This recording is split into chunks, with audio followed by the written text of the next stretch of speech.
Hej, nu skal vi se på vinkel mellem planer. Og jeg har taget fat i bogen her, og vi har så to planer her, som begge to har en normal vektor. Og der kan man se, at vi kan se mellem de her to planer her, alfa 1 og alfa 2, der er der så en spidsvinkel v. Men der er også en stump vinkel her, som vi kunne kalde for w. Så har vi et eksempel her i bogen. Det går lige lidt stærkt. Vi skal lige ned her. Her. Man kan sige, den situation vi har derom, hvis vi ser den fra siden af, så ser vi, at her har vi vores to planer. Og så har vi så vinklen imellem normalvektorerne på planerne. Og der ser vi, at vinklen mellem normalvektorerne er identisk med den spidse vinkel imellem vores to planer. Det er jo selvfølgelig også den her vinkel her, det er jo også en vinkel mellem planer, men det er så den stumpe vinkel. Og det er så fordi, at vinklen imellem normalvektorerne er spids. Man kan også sige det sådan, det er fordi, at vi kan se her, at begge normalvektorerne, de er på den samme side af planerne, så at sige. Herover på den anden del af figur 10, der ser vi, at der er vinklen imellem normalvektorernes w, den er stump. Og vinklen imellem, det er jo faktisk de samme planer, vi har her, er stadigvæk spids, der findes stadigvæk en spidsvinkel imellem de to planer her. Så det vil sige, at den vinkel, vi har her, det er jo så den stumpe vinkel imellem vores to planer, alfa 1 og alfa 2.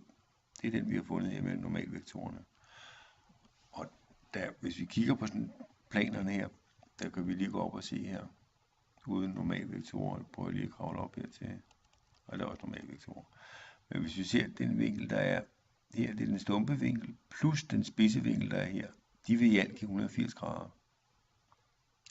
Det vil sige, hvis man kender den stumpe vinkel, og vil finde den spidse vinkel, så skal man så tage den spidse vinkel og trække for 180 grader, sådan i alt, så får man den stumpe vinkel. Og hvis man kender den stumpe vinkel, så skal man trække den for de 180 grader. Og det er det, der er forklaret hernede. At i det her tilfælde, hvor vi har en stump vinkel, så skal vi så trække den for 180 grader, så får vi så den spidse vinkel imellem planerne. Og så kan vi se her om lidt, så typisk i sådan nogle opgaver, som vi skal regne her, der er så to opgaver, hvor vi har to, altså de skal regne opgave 545 og 546, og der bliver der bedt om at beregne den spidse vinkel imellem de her to planer her, og det samme i 546. Men inden da, så skal vi lige gennemgå det eksempel her. Der har vi så to planer her. Vi kan aflæse normalvektorerne, ikke? Det er jo normalt vektorernes koordinater, det er jo koefficienterne til henholdsvis x, y og z. Så der kan vi se, vi kan lige blå det lidt op her, der kan vi se, at det må så hedde normalvektoren til alfa 1, den må hedde 4,3, minus 1. Og ganske rigtigt 4,3, minus 1. Til alfa 2, der må hedde minus 2,1,3. Ganske rigtigt. Minus 2,1,3. Og så bruger vi så denne her formel her til at beregne vinklen imellem de to normalvektorer. Og den får vi så til 114 grader. Det er en stump vinkel, så går vi op og kigger på figur 10.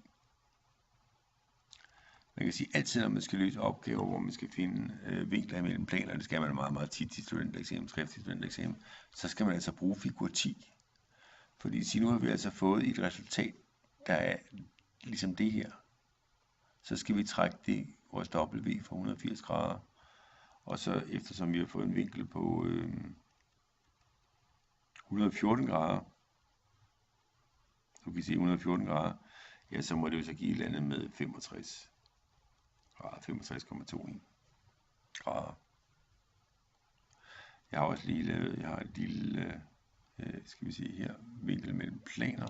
Se, der har jeg to planer. Og så det gule plan har altså en gul normalvektor, det røde plan har en rød normalvektor. Og der kan vi se, at der er en spids vinkel imellem de to normalvektorer. Og det svarer så, hvis vi kigger lige på planerne her, så kan vi se, at det er den spidse vinkel, vi har her. Og her har vi den stumpe vinkel. Så i det tilfælde her, der kan man sige, der er min vinklen imellem mine normalvektorer er identisk med den spidse vinkel imellem mine planer. Og med al denne viden vil I nu være i stand til at regne opgave 545 og 546, så jeg siger god arbejdslyst og hej.